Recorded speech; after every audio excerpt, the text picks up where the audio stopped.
You're watching the Coach's Corner, a.k.a. the Con and Cast show here at the Tivoli Tap House, which always has great food and great beer. We hope wherever you're watching that it is nice and warm, because here in downtown Denver it was freezing cold.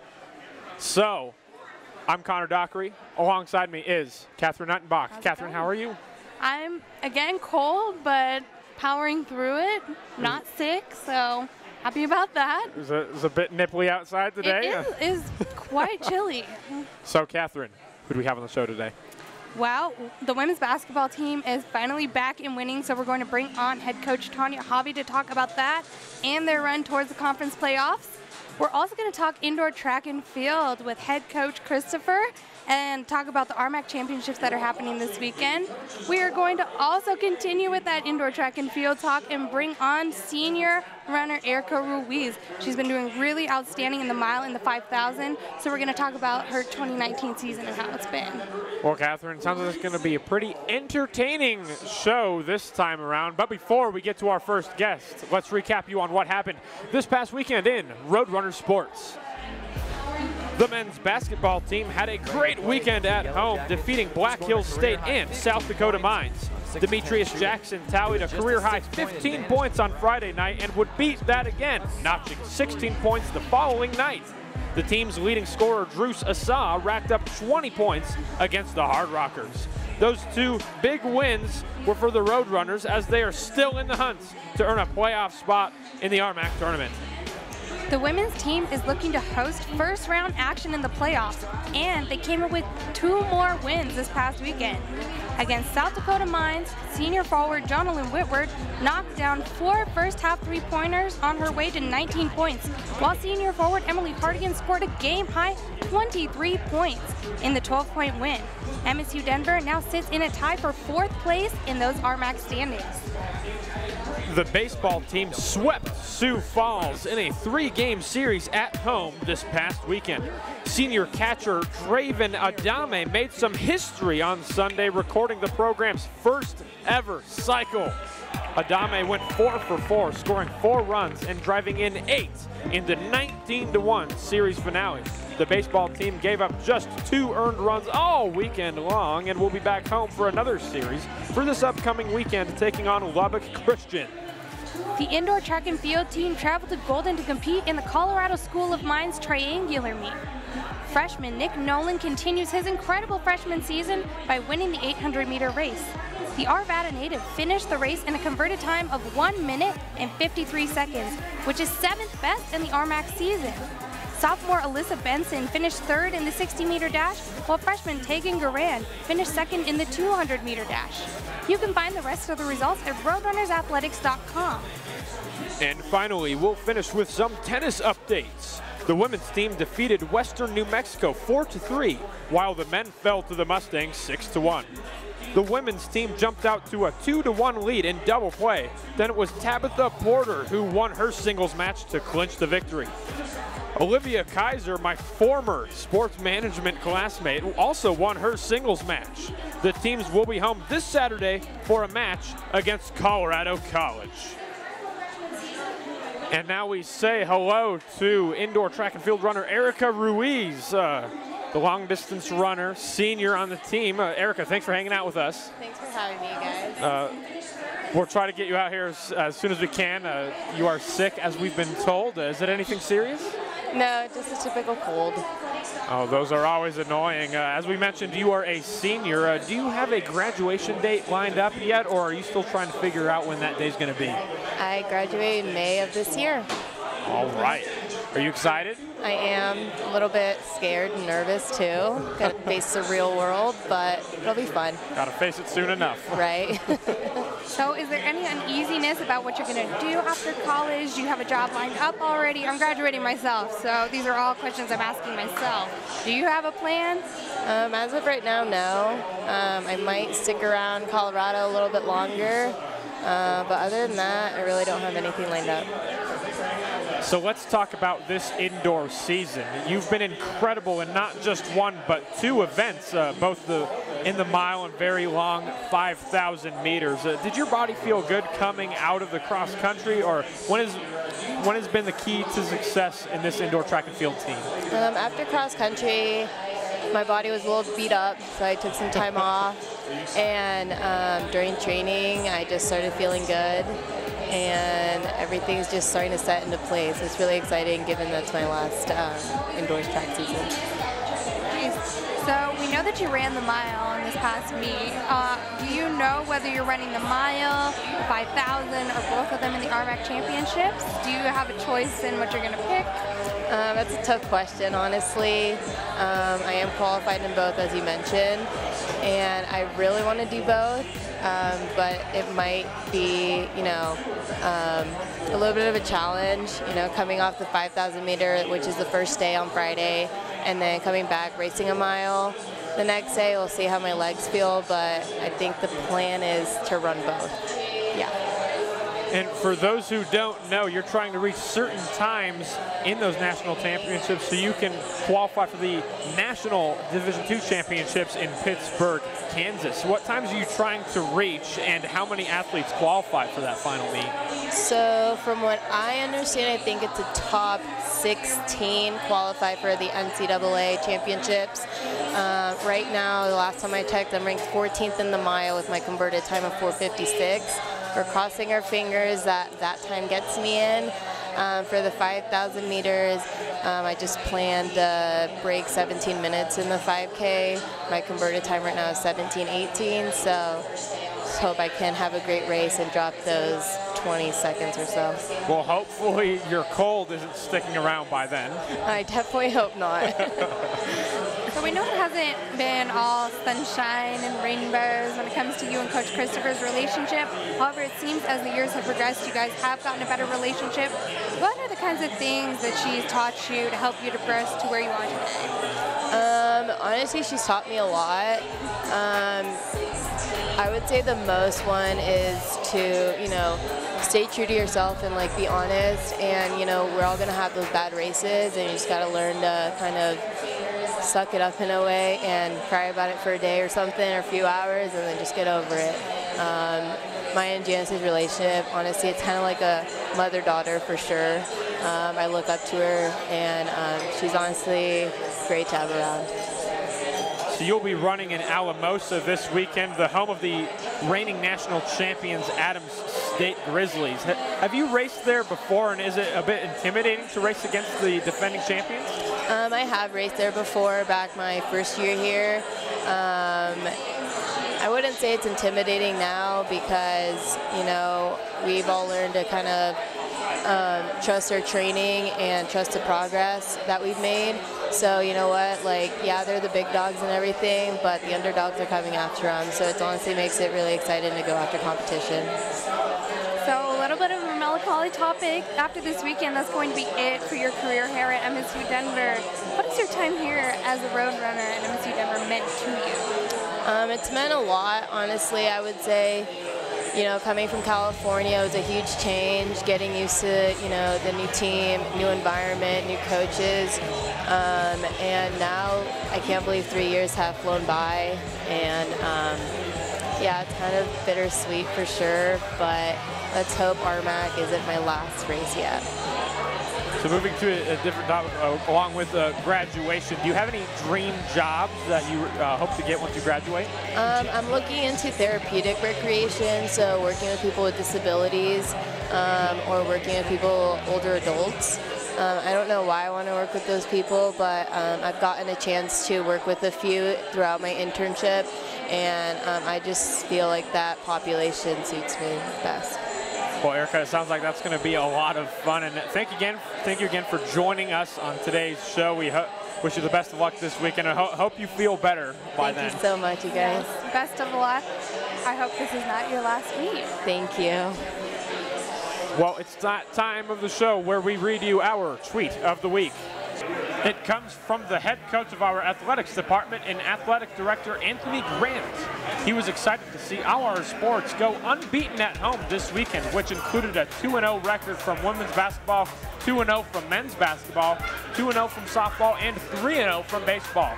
Gotta love it when the Roadrunners have a spectacular weekend at home, especially when it's on homecoming weekend. Time for that break. We'll be right back with head coach Tanya Haave to talk some women's hoops up next on the Coach's Corner.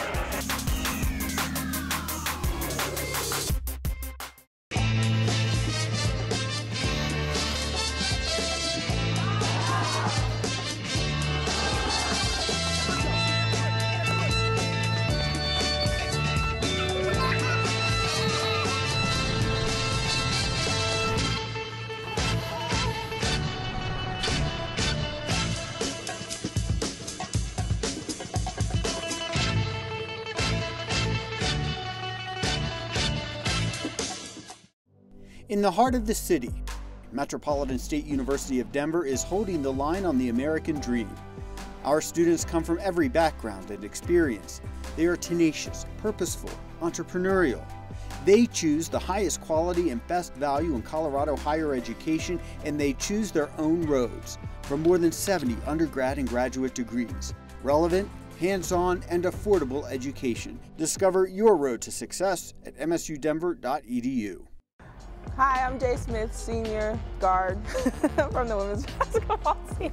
How about that great assist by Jalen Smith off the seat of her pants? And you're watching Coach's Corner. Get rowdy. Thanks for sticking with us. Before we talk hoops with Coach Haave of the women's basketball team, we want to let you know that our next Mug Club Happy Hour will take place this Thursday right here at the Tivoli Tap House. The event will take place from 4 to 6 p.m. and the first round of beer and snacks will be on the Tap House. So come on out, take a break from work or school, and enjoy a delicious Tivoli brew this Thursday from 4 to 6. Visit TivoliBrewingCo.com to find out how you can become a Mug Club member today. So now we say hello once again to head coach Tanya Haave. Coach, welcome back to the show. Thanks. Thank you. Always good to be here. Always. Yeah. So we saw that you and the players were wearing some pink warm-up shirts this past weekend. Just tell us what was involved with that, and is that something you do every season? Yeah, it's something we do every season. So it's the Play for Kay. Kay Yao was the former women's basketball coach at North Carolina State who passed away in 2009 of breast cancer. And so she partnered with the Jimmy V Foundation, Jim Valvano, North Carolina State men's basketball coach, to kind of fight cancer. So it was we call it our pink night for breast cancer. So that's what we were doing. I love it because I get to wear my pink Converse shoes. Certainly a good cause. Yes, it's a great cause. And, you know, Coach Yao was one of the pioneers that really laid the groundwork for women's sports, particularly women's basketball. And she actually, I was recruited by her, so I know her and knew her well. So it's a cause. It's near and dear to my heart. I kind of had a brain fart there for a second. We all have that sometimes. Yes, sure. You know, we're going to get right back into the talk about basketball. This past weekend, you guys went against Black Hills State, and the Yellow Jackets were right there with you guys in the RMAC standings. But in the end, you ended up winning by double digits. Did your team just come ready to play, or was it more that you had good matchups against Black Hills? Well, I think we had a little bit of an advantage because we had beaten them up at their place. It's a tough place to play at Black Hills. But I think we did come ready to play. You know, we'd come off a weekend where we had lost 2 road games. So we needed to get back on track, especially at home. So it was great to be at home and to be able to get just enough. That's a tough matchup for us. But I think we did come ready to play. Michaela Gonzalez just had a great night, fantastic night. So that really gave us a huge boost. Well, we all know that you're a defense and rebound first head coach, Yeah. And your team, you had to be happy with your team's effort. You played great on defense. You team out-rebounded the Yellow Jackets by 20. Every Roadrunner that stepped out on the floor grabbed a rebound in that one. How did that play a factor in the win? Well, the weekend before, we had given up 84 points and almost 70. So we talked about that a lot. That this week is like, look, we have to get back to defending and rebounding. So that was a focus during the week. And fortunately, it paid off, and we did that. I mean, to hold a team like Black Hills to 50 points is a pretty great feat. So we did get back to the defending and rebounding piece of it. So, as you said before, Michaela Gonzalez did really well in this game, so we're going to dig more into talking about her. She seemed to be very aggressive on the offensive side of things. Can you talk to us about kind of how she was playing and how she's improved? She's really improved. She always works really hard. She's been, I think in her mind, a little bit defending a defender and a rebounder, but we need her to be a scorer. It doesn't mean she'll score every night, but she just came out and was super aggressive as I've ever seen her, which was so nice to see, and show her that she can be a scorer. She was 7 of 10, you know, but I loved her aggressiveness on the offensive end, and that's something that we'll need her to continue to do. Is that kind of like a senior coming out of their shell, seeing that type of playing? It could be, and I think it's just maybe, you know, we keep telling her about it, and she does it in spurts here and there, and she just put it all together. So it's really great to see when a senior does that. And again, I think she'll continue that going down the stretch. Your team took on South Dakota School of Mines the following night, and due to some injuries, they only ran with 7 total players. That means they only have 2 substitutions off the bench. As a head coach, do you try to exploit that, especially in the fast break, having them tired? We did talk about that. We talked about it from a sense of being real aggressive offensively and trying to get them in foul trouble since they only had 7 players. But also run the tempo and things like that. But we did talk about it. If you get them in foul trouble, then they're going to be less aggressive defensively if they are in foul trouble. Well, we're going to talk more about the Hard Rockers. Despite the fact that they were shorthanded, they did play quite aggressively and really tough. Yeah. Both of you guys were shooting really well, but the third quarter seemed to be a bit of an offensive struggle for both teams.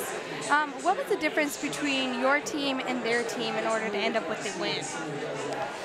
I think we just made a few more plays. We hit some shots, we got some stops, and that's what it usually comes down to. They actually played a lot better than I thought they would play because we played them so well up in their place. We beat them by 32.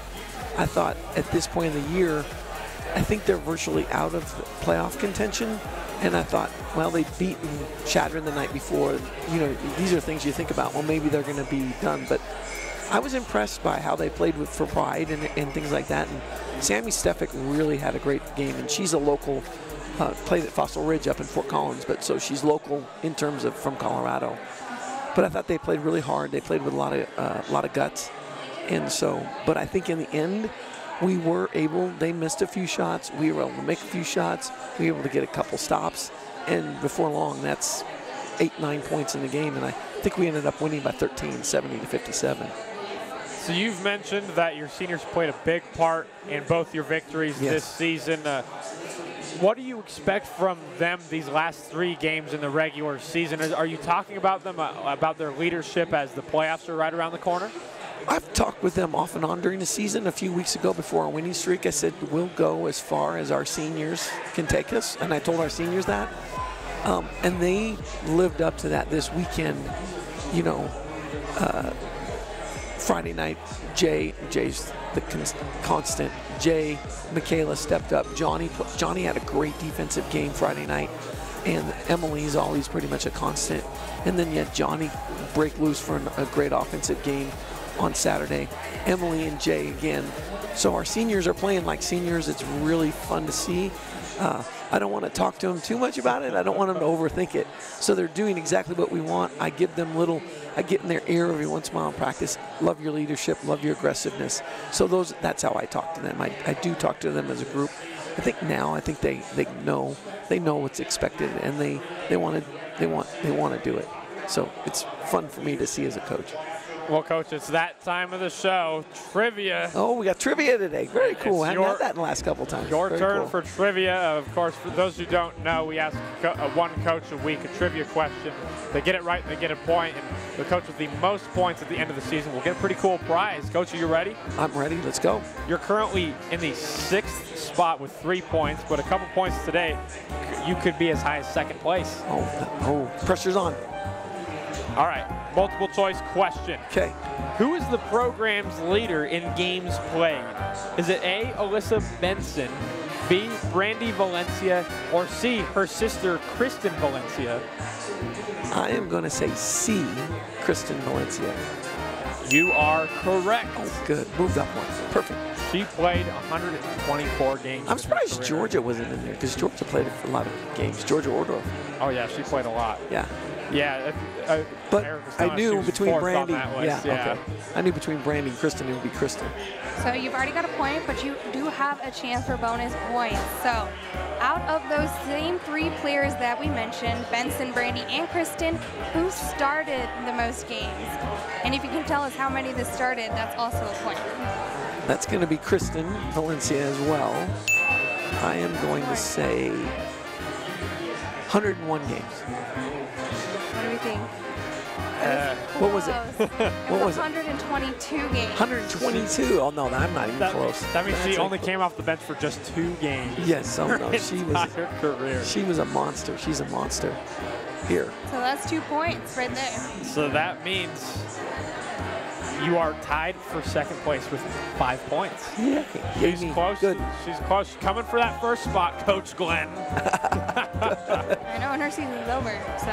Yeah, so I have another opportunity. It's all open at this point. Yeah. Destiny's in my own hands. Perfect. Stay tuned, folks. Well, it should be an exciting finish to the season. Well, Coach, thank you so much for joining us this evening. God. Always a pleasure. Good luck on the road this weekend. Thank you so much.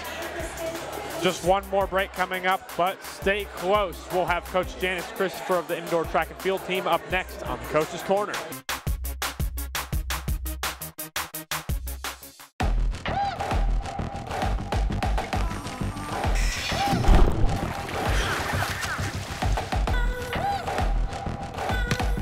Enough. Yeah, I'm over it. We shouldn't need commercials to tell you we're powerful. No thanks. Genders don't play sports. Athletes do.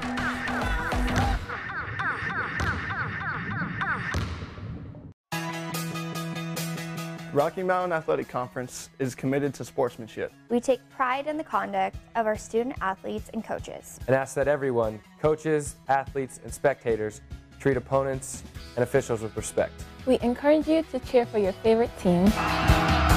Unruly, threatening, or obscene behavior will not be condoned. Thank you for your cooperation and support.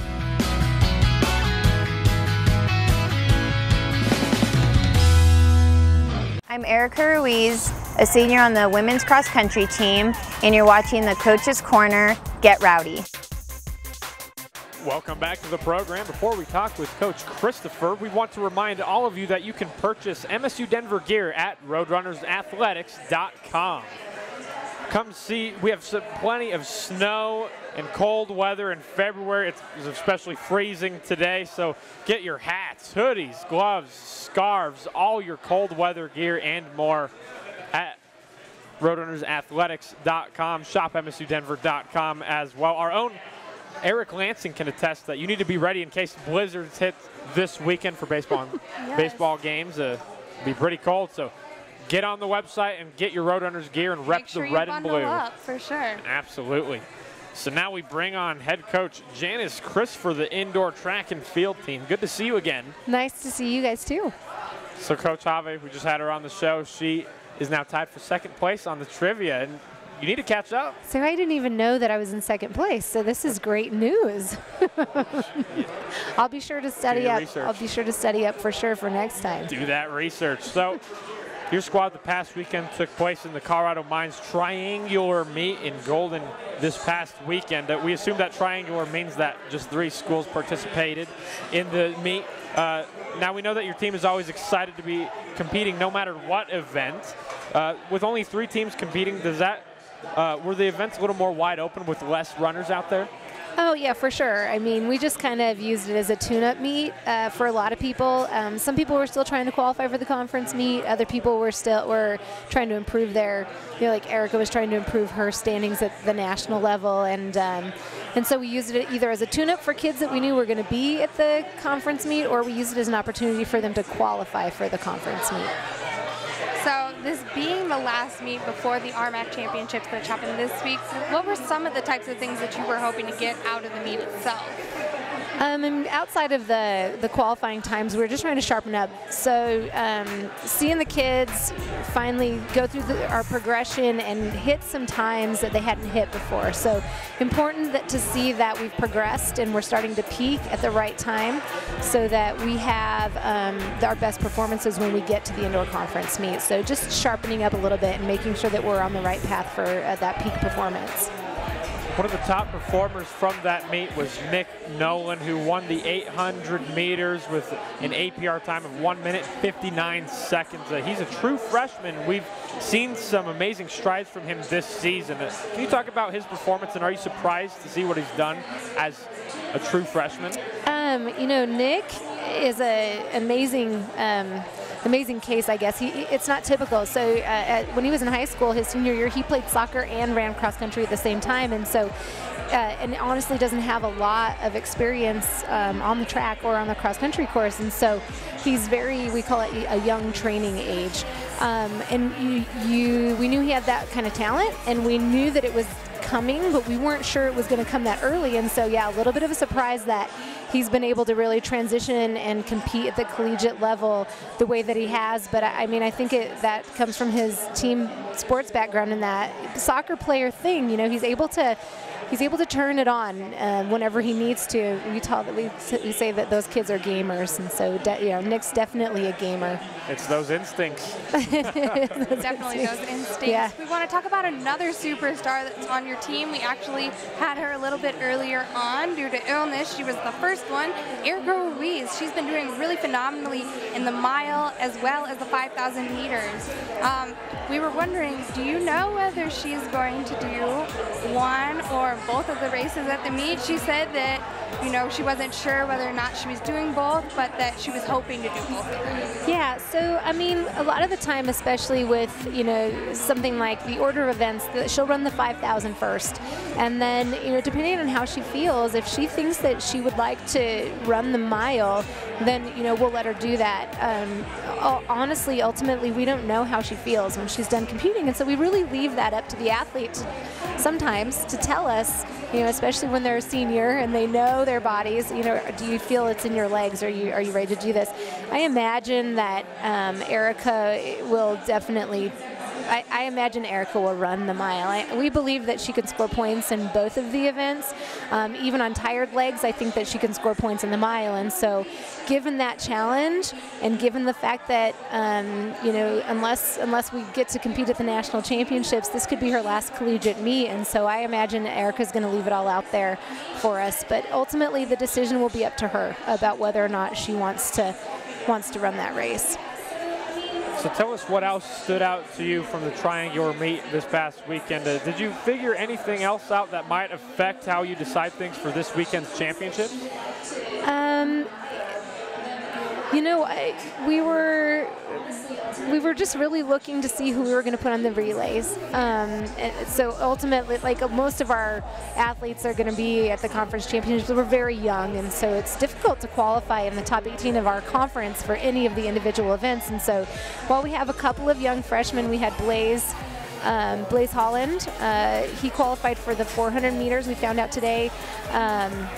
And Austin Davis was already qualified in the hurdles. I mean, but outside of that, we're just very young, and so the experience that these young kids are going to get are on the relays. And so we're looking to make sure that they're peaking, that they're healthy, that they're ready to go, so that we could determine who's going to run those relays for us. I mean, that's really the other thing that came out of that meet. So as we said before, the RMAC Championships are taking place this Friday and Saturday in Alamosa. And this is the home of the Adams State Grizzlies, the multinational championship team. So how does it feel, and what do you think it'll be like to race on this multinational championship team's track? You know, we've been there before. My first year as a coach here at MSU Denver, we competed there for the conference championships. And I mean, we respect very much what they've done, but a track's a track, and we intend to go out and do what we've always done, and just compete to our best ability. And we tell our athletes all the time that we really, really need to go out and just focus on our performance and focus on what we can control and beat a few people. And whenever we do that, we're successful. So it doesn't matter if it's Adams State, it doesn't matter if it's Colorado Christian, it doesn't matter if it's at Mines or any of the other schools in the conference. We're not afraid to go out and compete with those people and show what MSU Denver can do. Well, a lot of young players, a lot of young runners out there. It should be interesting to see what happens this weekend. Yeah, we're very excited to see how they develop and how this weekend goes. Thank you so much. I appreciate it. Well, thank you, Coach, for joining us on this week's show. Good luck, best of luck to you for this weekend's meets and championships. Thank you. Before we get out of here, let's inform you on what's going down this weekend in Roadrunner sports. Our basketball teams will head south to compete this weekend. They'll first head to Las Vegas, New Mexico to take on the New Mexico Highlands Cowboys this Friday night starting at 5 p.m. Then it's a date with the Thunderwolves of CSU Pueblo on Saturday night. The women will tip off at 5:30, the men at 7:30. Don't miss any of the action on the RMAC network. You can find the video links at roadrunnersathletics.com. The baseball team will remain home this weekend, hosting Lubbock Christian for a 4-game series. Game 1 will take place this Friday at 1 p.m. and Roadrunners TV will be there all weekend to bring you every pitch and every hit as Coach Strain's squad looks to add on to their 3-game winning streak. And the softball team will head to Chadron State this weekend. They'll kick off conference play against the Eagles on a 4-game set. Their games will take place this Saturday and Sunday, with Saturday's doubleheader starting at noon and Sunday's doubleheader starting at 11 a.m. Follow the squad at roadrunnersathletics.com. And one quick note, with the chance of inclement weather this weekend, the baseball team's games may change up, so stay tuned for that. Coach Christopher and Erica Ruiz and the indoor track and field team will head south to Adams State to compete in the RMAC Championships. The meet will take place over 2 days, and we want to wish all the Roadrunners competing in the meet in the best of luck as they look to bring home some hardware. And finally, our tennis teams will be in action this Saturday, hosting Colorado College at the Regency Athletic Complex. Both teams will get going at 2 p.m., so come on down to the RAC and watch some tennis along with some baseball this weekend. And remember, you can park absolutely free. Visit roadrunnersathletics.com/parking code on game day. Well, that's going to do it for this week's episode. We want to thank Erica Ruiz, Coach Tanya Haave, and Coach Janis Christopher for joining us on this week's episode. My name is Connor Dockery for Catherine Nietenbach. That's going to do it for the Coach's Corner with Con and Cap.